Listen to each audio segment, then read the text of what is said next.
We know that the world is watching as Cuban authorities arrest and beat dozens of their own citizens, and that includes journalists and independent voices. We know that many remain missing.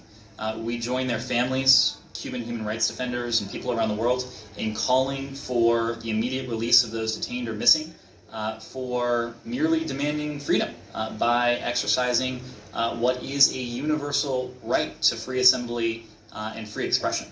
Violence and detentions of Cuban protesters and disappearances of independent activists constantly remind us that many Cubans pay very dearly for exercising rights that should be universal. And universal means everywhere, around the world, and anyone.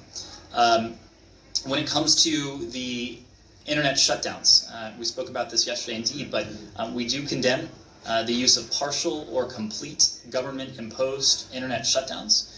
We call on Cuba's leaders to demonstrate restraint and urge respect for the voice of the people by opening all means of communication, both online and offline.